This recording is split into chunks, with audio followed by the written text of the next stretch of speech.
તો can you imagine, દુનિયામાં કોઈ બી ખૂણામાં 1 ટન કાર્બન ડાયોક્સાઇડ કોઈ છોડે છે ને તો એના $83 જેટલી કોસ્ટ આપણે બેર કરીએ છીએ, ડિરેક્ટલી કે ઇનડિરેક્ટલી. અને આ વસ્તુની રિયલાઇઝેશન જે છે કોમન લોકોને હોતી બી નથી.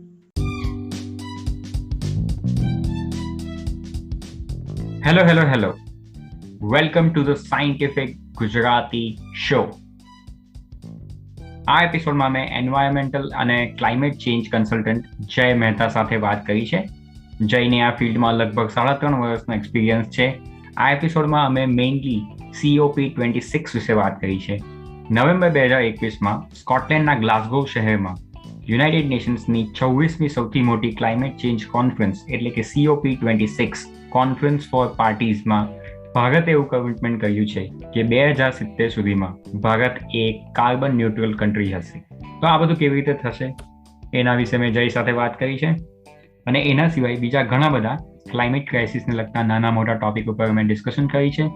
દરેક ટોપિકના ટાઈમ સ્ટેમ્પ્સ તમને ડિસ્ક્રિપ્શનમાં મળી જશે, જેથી તમને જે પણ ટોપિકમાં ઇન્ટરેસ્ટ હોય તે ક્લિક કરીને તમે ત્યાંથી સાંભળી શકો છો. So please do check out. અને ડિસ્ક્રિપ્શનમાં તમને બીજા સોર્સિસ પણ મળી જશે કે જ્યાં તમે આ ટોપિક વિશે ડિટેલમાં જાણી શકો. અને જો તમે અહીંયા સુધી સાંભળતા હોય તો ફોલો કે સબસ્ક્રાઇબ કરી લેજો. અમારા પોડકાસ્ટ દર બુધવારે અને રવિવારે સવારે 7 વાગે દરેક પોડકાસ્ટ પ્લેટફોર્મ પર આવે છે. અને બીજી એક વિનંતી છે કે આ ટોપિક આ પ્લેનેટ ઉપર આપણા લાઈફ ટાઈમમાં સૌથી ઇમ્પોર્ટન્ટ ટોપિક છે. એટલે મારી ઈચ્છા છે કે આ પોડકાસ્ટ 8મા 9મામાં ભણતા છોકરા છોકરીઓ સુધી પહોંચે. So please share this podcast in your schools. તમારા નાના ભાઈ બહેનો સાથે શેર કરો, જેથી વધારે ને વધારે સવાલો જનરેટ થાય અને એ સવાલોના જવાબો મેળવીને તેમની અન્ડરસ્ટેન્ડિંગ વધારે ને વધારે ઇમ્પ્રૂવ થાય. So let's gate started with today's episode.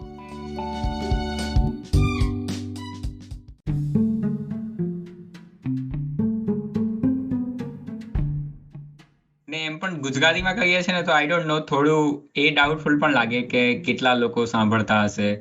ને સાયન્સના ટોપિક છે તો એટલે મતલબ ઘણી વખત મને કન્ફ્યુઝન એ જ થાય કે ગુજરાતીમાં છે એટલે ઓછા લોકો સાંભળે છે કે પછી સાયન્સના ટોપિક્સ અમે લઈએ છીએ એટલે ઓછા લોકો સાંભળે છે. તો એમાં થોડું કન્ફ્યુઝન હોય. પણ મને એવું લાગે કે કરતા રહેશું તો કદાચ લોકો પાસે ઓપ્શન રહેશે ને સાંભળવાનો. કારણ કે પહેલા તો કોઈ ઓપ્શન હતો જ નહીં, અને જ્યાં સુધી કોઈ ઓપ્શન ક્રિએટ નહીં થશે ત્યાં સુધી લોકોને કેવી રીતે ઇન્ટરેસ્ટ આવી શકે. હા. ને એમ પણ સાગર સાથે મતલબ મુલાકાત થઈ, મતલબ બેઝિકલી તમારી સાથે વાત થાય છે. તો આ બધા લોકો ધીરે ધીરે લાઇક માઇન્ડેડ લોકો, મતલબ લાઇક માઇન્ડેડ પીપલ સાથે વાત થાય છે. તો એ એક સારી ઓપોર્ચ્યુનિટી છે કે આપણે ખાલી એ પોડકાસ્ટનો મતલબ એક સેન્ટર પોઈન્ટ રાખીને બીજા સાથે વાત પણ કરી શકીએ. એક્ઝેક્ટલી. જનરલી અહીંયા તો મારું કામ એવું હોય ને એકલા રહેતા હોય એટલે કંઈક ને કંઈક સાંભળવાનું, કંઈક ને કંઈક કન્ઝ્યુમ કરવાનું ચાલુ હોય. ને વિડીયો હવે થોડું એવું લાગે કે આટલો બધો એફર્ટ કોણ આપે કે સ્ક્રીનને સામે રાખીને જોઈએ આપણે એમ. એક્ઝેક્ટલી, સાચી વાત છે. એટલે યુટ્યુબ પર બી મેં તો ખાલી ઓડિયો જ સાંભળું. અમુક ખાલી જે એવા હોય કે ગ્રાફિક એક્સપ્લેનર હોય ને બહુ સારું એનિમેશન હોય તો એ પછી ડિલાઇટ હોય. હા, ત્યાં તો પછી એમ કે આજે મારે બેસીને બસ આ કટ ગુજરાતનો વિડીયો જોવો છે, કારણ કે આટલી બધી મહેનત કરી છે એ લોકોએ, તો આપણે બેસીને એન્જોય કરીએ કે કેટલું સરસ એનિમેશન છે. હા. અને content creation as a business ને હવે બહુ બૂમ કરે છે, બીકોઝ લોકો હવે કન્વેન્શનલ એજ્યુકેશન થી મૂવ કરીને હવે પ્રેક્ટિકલ વસ્તુઓ શીખવા, જેમ કે આપણને કોઈ બીકોમ નો કોર્સ કરતો હોય તો બધું શીખવાડે કે આ ઓપોર્ચ્યુનિટી કોસ્ટ કોને કહેવાય ને તમે પ્રોફિટ્સ ને માર્જિન્સ ને કઈ રીતે બનાવો, પણ nobody teaches you how to manage your own finance. તો હવે મારા જેવા લોકો યુટ્યુબમાં જાય કે સ્ટોક્સમાં કઈ રીતે ઇન્વેસ્ટ કરવાનું, શું કરવાનું. તો સેલ્ફ એજ્યુકેશન હવે એટલું બધું વધી ગયું છે ને કે content creation it's a very good time to tap that market. હા, એમાં એક વસ્તુ પાછી ધ્યાન રાખવી પડે કે તમારે શું કહેવાય એમ થોડું ક્રિટિકલ થિંકિંગ તો લઈને જ જવું પડે. કારણ કે એટલા બધા રિસોર્સિસ ને એટલી બધી ઓપ્શન ને એટલી બધી માહિતી છે કે આપણને એવું લાગે કે કઈ આપણે તો મિસ નથી કરી જતા, બાકી આખી દુનિયા તો આગળ વધી ગઈ એમ. એક્ઝેક્ટલી.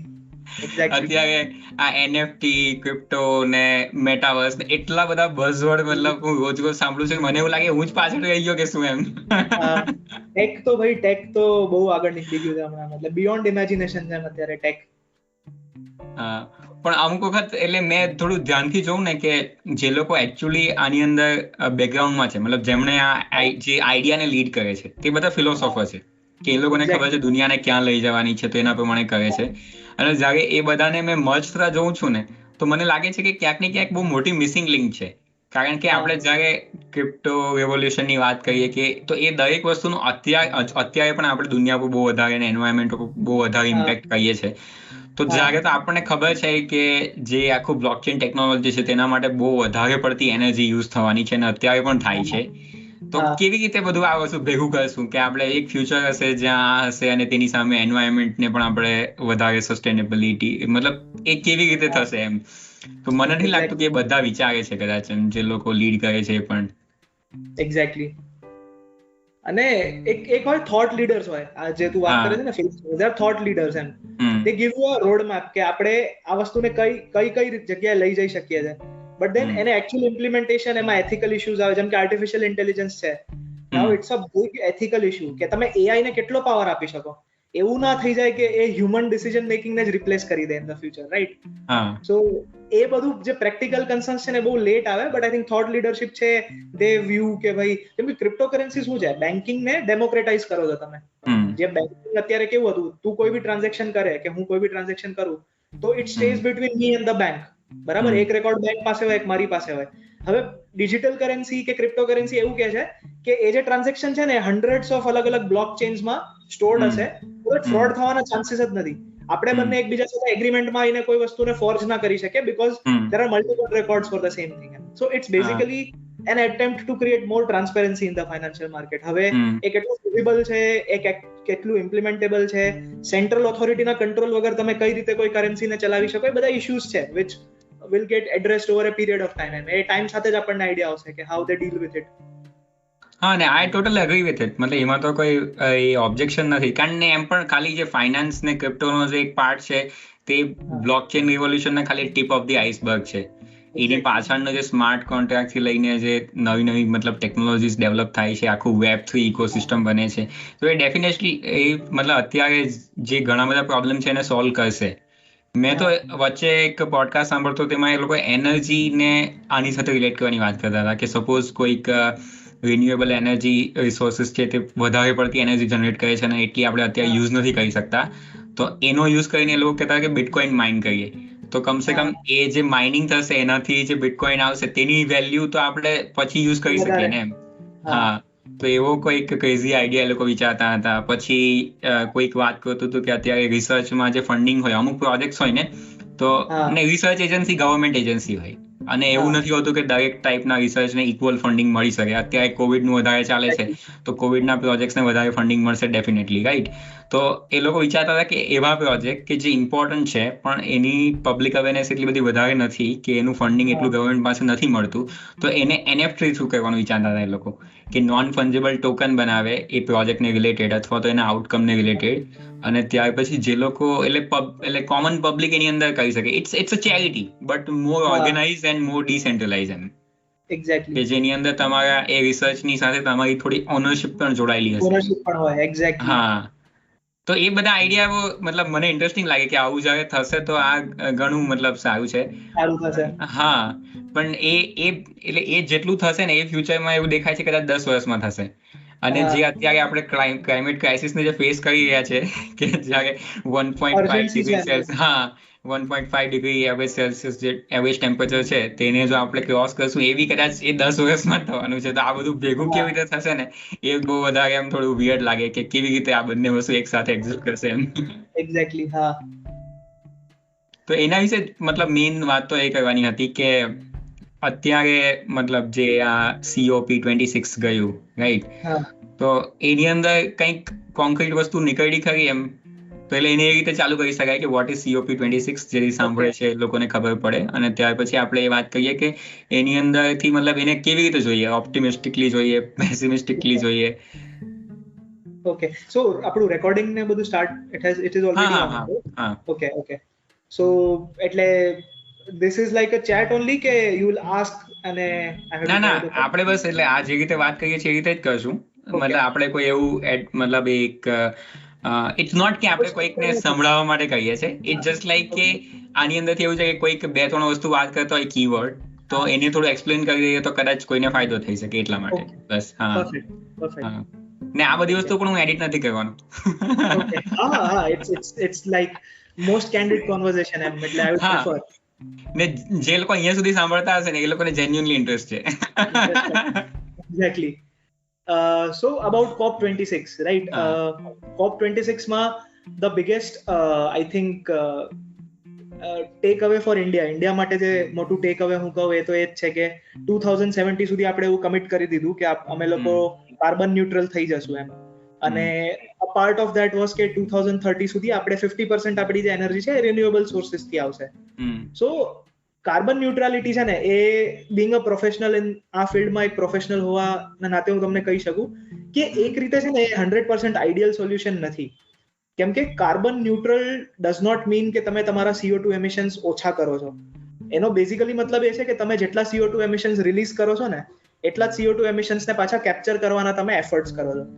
તો ઇન્ડિયા અને I can also talk about China, એ બે કન્ટ્રીઝ એવા છે જે હજી પોતાને ડેવલપિંગ કન્ટ્રીઝ માને છે.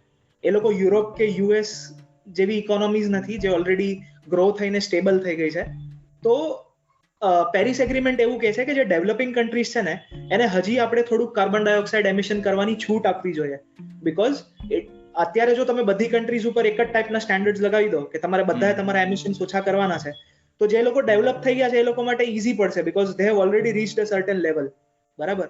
બટ ઇન્ડિયા જેવી કન્ટ્રી છે એના માટે આપણે હજી એટલું ગ્રો જ નથી કર્યું ઇકોનોમિકલી કે આપણે તરત જ હવે રિન્યુએબલ્સ તરફ ફોકસ કરીએ કે આપણે કોલ અને ફોસિલ ફ્યુલ્સ યુઝ કરવાનું જ એકદમ બંધ કરી દઈએ. સો આઈ થિંક 2070 સુધી જે કાર્બન ન્યુટ્રલનો પ્લાન છે, a part of that plan is કે આપણે એકચ્યુઅલી આપણું કોલ પ્રોડક્શન હજી વધારશું. That means over the next 15-20 years, at least till 2050, આપણે હજી કોલ જ યુઝ કરતા હશું. આપણી મેજોરિટી એનર્જી ડિમાન્ડ્સને મીટ કરવા માટે આપણે કોલ યુઝ કરતા હશું. બટ આપણે એવા મેજર્સ લેશું કે કોલ બર્ન કરવાના લીધે જે બી કાર્બન ડાયોક્સાઇડ એટમોસ્ફિયરમાં જાય છે એને આપણે ફરીથી એબ્ઝોર્બ કરી શકીએ. હવે તમે સોઇલને મોડિફાય કરી શકો, તમે એફોરેસ્ટેશન કે ઝાડ ઉગાવે કે જંગલને તમે કલ્ટિવેટ કરી શકો છો. ઘણા બધા ઓપ્શન્સ છે. હવે તો એવી ટેકનોલોજીસ આવી ગઈ છે જે એટમોસ્ફિયરમાંથી કાર્બન ડાયોક્સાઇડને એબ્ઝોર્બ કરીને એને પ્રોડક્ટ્સમાં કન્વર્ટ કરી દે છે. એવા ઘણા બધા ઓપ્શન્સ છે આપણી પાસે કાર્બન સ્ટોર કરવાના કે સિક્વેસ્ટર કરવાના, રાઈટ? સો ઇવન તો એક ઓવરઓલ એક પોઝિટિવ વાઇબ હતી એ ડિસિઝનની, બટ એને એકદમ ઓપ્ટિમિસ્ટિકલી જોવાની બી જરૂર નથી કેમ કે 2070 is a very long time ago, 50 years, અને 50 yearsમાં આપણે હજી ઘણું બધું એમિટ કરીશું because we would B using call, અને આપણે તરત જ એકદમ રિન્યુએબલ્સ કે ન્યુક્લિયર એનર્જી ઉપર નહીં શિફ્ટ થઈ શકીએ. બરાબર. Second part of that component is જે સારું છે એ છે કે આપણી પાસે હવે એક ટાર્ગેટ છે. અત્યાર સુધી શું હતું, ઇન્ડિયામાં જે બી કોર્પોરેટ કે મોટી મોટી કંપનીઝ હતી ને એ લોકો પોતાની રીતે ટાર્ગેટ સેટ કરતા હતા. જેમ કે રિલાયન્સે એવું કીધું કે 2035 સુધીમાં રિલાયન્સ છે કાર્બન ન્યુટ્રલ થઈ જશે. ટાટાએ પોતાના કમિટમેન્ટ્સ કર્યા છે, આઈટીસીએ પોતાના કમિટમેન્ટ્સ કર્યા છે. જેટલી બી મોટી મોટી કોર્પોરેશન્સ છે બધા પોતપોતાની રીતે રોડ મેપ બનાવ્યો છે કે ભાઈ we will take this much time carbon neutral બનવા માટે. પણ હવે એક નેશનલ ટાર્ગેટ છે આપણી પાસે જે બધી બાકીની જેટલી કંપનીઝ જેટલા બિઝનેસીસ ઇન્ડિયામાં ઓપરેટ કરે છે એ લોકો એને ધ્યાનમાં રાખીને પોતાના ટાર્ગેટ્સ રિયલિસ્ટિકલી કેલિબ્રેટ કરી શકે કે ભાઈ ગવર્મેન્ટ ઓફ ઇન્ડિયા છે એનો પોતાનો પ્લાન આવો છે તો અમે અમારી કંપનીના પ્લાનને કઈ રીતે એની સાથે અલાઇન કરી શકીએ, રાઈટ? હવે હું એક એક્ઝામ્પલ આપું. કોલ જેમ જેમ આપણે ઇકોનોમી ગ્રો થશે ને જેમ જેમ આપણે ક્લાઇમેટ ચેન્જનો પ્રોબ્લેમ વધારે પ્રોબ્લેમેટિક થતો જશે એની સાથે સાથે કોલ અને ફોસિલ ફ્યુલના પ્રાઇસીસ બહુ વધી જશે કેમ કે કાર્બન ટેક્સ લગાવવો જરૂરી છે. જો તમે ફોસિલ ફ્યુલ્સ ઉપર સબસિડી ચાલુ રાખો તો લોકોને કોઈ મતલબ જ નથી ને, એ લોકો શું કામ રિન્યુએબલ એનર્જી તરફ શિફ્ટ કરે? તો એ જે રાઇઝિંગ કોસ્ટ છે ને એ કોસ્ટ કંપનીના પ્રોફિટ્સમાં બી પછી હિટ કરશે બીકોઝ કંપનીઝને ખબર છે કે જો હું સોલર કે વિન્ડ પાવર વાપરીશ ને તો મારી એનર્જી કોસ્ટ ઓછી હશે કમ્પેર્ડ ટુ કોલ કે ઓઇલમાંથી એ પાવર જો હું જનરેટ કરું તો they would naturally try to switch to renewables. બરાબર. અને હવે એ લોકોને એ બી ખબર છે કે ગવર્મેન્ટ ઓફ ઇન્ડિયાનો પ્લાન શું છે અને આપણો જે આ પ્લાન છે કોલ અને ફોસિલ ફ્યુલ્સને બંધ ના કરવાનો એની સાથે ગવર્મેન્ટનો પ્લાન કઈ રીતે સિંકમાં બેસે છે. તો જેમ જેમ ગવર્મેન્ટ આગળ વધતી જશે એમ એમ આ કંપનીઝ બી પોતાનું કોસ્ટ મિનિમાઇઝ કરવા માટે આગળ વધી શકશે. સો in that way it is a very positive commitment.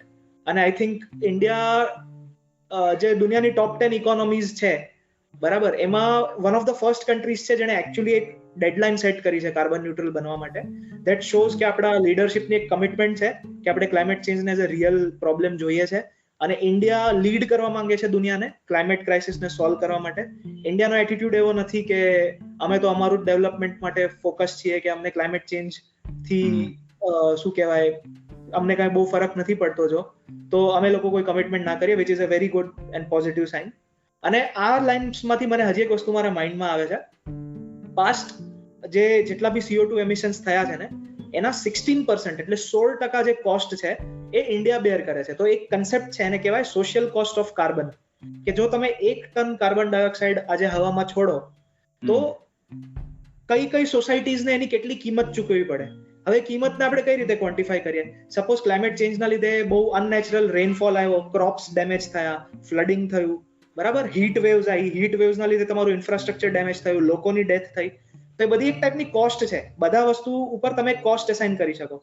તો એક એસ્ટિમેટ એવું કહે છે કે $420 is the cost of emitting 1 ton of CO2. એટલે આજે તમે 1 ટન CO2 જો એટમોસ્ફિયરમાં રિલીઝ કરો છો ને તો દુનિયાને એના માટે $420 જેટલો એક્સપેન્સ આવે છે, સોશિયલ એક્સપેન્સ. હવે એમાંથી $83 તો ખાલી ઇન્ડિયા જ ભોગવે છે. હવે એનું રીઝન શું? આપણી પોપ્યુલેશન વધારે છે એટલે ઓબ્વિયસલી આપણું એક્સપોઝર એ વધારે હશે. We are expose more to climate change because આપણી પાસે લોકો વધારે છે. સેકન્ડ, આપણી જે કોસ્ટ લાઇન છે, દરિયાની સપાટી, ગુજરાતથી લઈને બંગાળ સુધી આખી જે કોસ્ટ લાઇન છે that is the most vulnerable to climate change because sea level rise થાય છે, ત્યાં જે ફ્લડિંગ, કોસ્ટલ ફ્લડિંગના જે બધા ઇશ્યુઝ થાય છે એ બધું ત્યાં જ થાય છે. પ્લસ આપણા મોન્સૂન્સની ઇન્ટેન્સિટી છે એ is one of the highest in the world. એના લીધે ફ્લડિંગ કે મેટ્રોલોજિકલ ફ્લડિંગ આવવાના, સાયક્લોનિક ડિસ્ટર્બન્સીસ આવવાના ચાન્સ વધારે છે. તો કેન યુ ઇમેજિન, દુનિયામાં કોઈ બી ખૂણામાં 1 ટન કાર્બન ડાયોક્સાઇડ કોઈ છોડે છે ને તો એના $83 જેટલી કોસ્ટ આપણે બેર કરીએ છીએ, ડિરેક્ટલી કે ઇનડિરેક્ટલી. અને આ વસ્તુની રિયલાઇઝેશન જે છે કોમન લોકોને હોતી બી નથી. નહીં એટલે મતલબ અત્યારે જ મતલબ આ લગનની સિઝન ચાલતી હતી ને આટલો બધો વરસાદ પડ્યો તો એની અંદર નુકસાન થયું હશે ને લોકોને. મતલબ આપણે ખાલી ગેસ કરી શકીએ કે થયું હશે. હવે એને જ એ સોશિયલ કોન્સિક્વન્સીસમાં ગણી શકાય ને કદાચ. કરી શકાય. હા, ડેફિનેટલી. કેટલા બધા પાકો ખરાબ થયા હશે ને એ પર્સનલ નુકસાન, મતલબ જે ખેડૂતનું છે એકચ્યુઅલી સોસાયટીનું નુકસાન છે. એક્ઝેક્ટલી. હવે હું કહું સૌથી મોટો ચેલેન્જ શું છે, બરાબર? હું એક કોમન માણસને જઈને કહું, આપણે આ ટોપિક ઉપર કદાચ ટચ કરી હતી કે how do you communicate climate change to a common main. હું કોઈ માણસને એવું કહું કે ભાઈ એન્ટાર્કટિકામાં આઈસ કેપ્સ મેલ્ટ થાય છે, તો એમ કે ભાઈ મારે શું એનાથી, બરાબર? It's a very simple question, genuine question. બધા આપણી જેમ સાયન્સ ટેકનોલોજી ઓરિએન્ટેડ ના હોય તો એ લોકોને એવો પ્રશ્ન થતો હોય કે ત્યાં આ પ્રોબ્લેમ થાય છે કે કોઈ બીજું કાર્બન ડાયોક્સાઇડ છોડે છે, એનાથી મને શું પ્રોબ્લેમ થવાનો છે?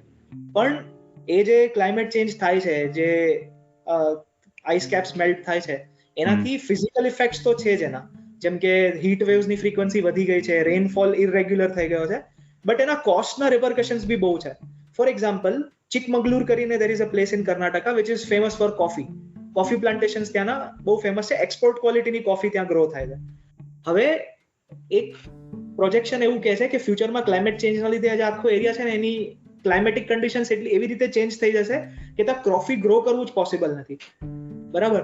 તો ફાર્મર્સને તો ઇમ્પેક્ટ થશે જ, કેમ કે એમનું જે લોકેલિટી છે, જે જમીન છે જ્યાં લોકો અત્યાર સુધી કોફી પ્લાન્ટ કરે છે જનરેશન્સથી, એ લોકોને તો નુકસાન થવાનું જ છે. બટ આપણા પોકેટમાંથી we would be paying more money for coffee. Why? Because કોફીની સપ્લાય ઓછી થઈ ગઈ, કોફીના પ્રોડક્શનમાં ઇરેગ્યુલારિટીઝ આવી ગઈ. તો મારા એક કોફીના પ્લાન્ટેશનથી મારા ઘર સુધી જે નેસ્કેફેની કોફીનું પાઉચ આવે છે, એ પાઉચની કોસ્ટ ડબલ ટ્રિપલ થઈ જશે. And that I would have to pay out of my pocket. So that is also a social cost. એ બી એક સોશિયલ કોસ્ટ છે કે ક્લાઇમેટ ચેન્જ માટે રિસ્પોન્સિબલ કોઈ બીજું છે અને એની જે એન્ડ કોસ્ટ છે ને એ એવા લોકો બિયર કરે છે જેને most of the times climate change સાથે કઈ લેવા દેવા જ નથી, રાઈટ? સો લોકો આ વસ્તુ અન્ડરસ્ટેન્ડ કરવાની ચાલુ કરશે અને લોકો જેવી રીતે ટેરરિઝમ જેવા ઇશ્યુઝ છે કે સોશિયલ મીડિયામાં હમણાં આવું બધું બહુ થાય છે, આપણી પ્રાઇવેસી રિલેટેડ ઇન્ફોર્મેશન બહુ લીક થાય છે, તો લોકો એના અગેન્સ્ટ અવેર થયા છે ને, એમ ક્લાઇમેટની અગેન્સ્ટ પણ લોકોને અવેર કરવાની જરૂર છે કે જેમ તમારી પ્રાઇવેસી તમારા માટે ઇમ્પોર્ટન્ટ છે, એમ તમારા માટે ક્લાઇમેટ રિલેટેડ જે ઇમ્પેક્ટ જે તમારા ઉપર આવવાના છે એ બી તમારા માટે ઇમ્પોર્ટન્ટ હોવું જોઈએ. બીકોઝ સોશિયલ મીડિયામાં ખાલી પ્રાઇવેસી કન્સર્ન્સ છે, બટ ક્લાઇમેટ ચેન્જ તો આપણા એક્ઝિસ્ટન્સને થ્રેટન કરે છે. ખાવાનું જ નહીં હોય કે પીવા જેવું પાણી જ નહીં હોય કે શ્વાસ લેવા જેવી હવા જ નહીં હોય તો બાકી કોઈ વસ્તુનું પોઈન્ટ જ નથી ને. તમે બિટકોઇન્સ લાવો કે તમે મેટાવર્સ લાવો, there is no point of all that. Confusion કરી ચાલુ થાય કે મેં કીધું આ જે ફંડામેન્ટલ વસ્તુ છે આને મતલબ બધું છોડીને આના ઉપર કામે લાગી જાવ, એ કદાચ આઈ ડોન્ટ નો એવું કહેવું પણ જોઈએ કે નહીં, પણ એ રિયાલિટી છે કે લાગી જવું પડશે એમ. એક્ઝેક્ટલી.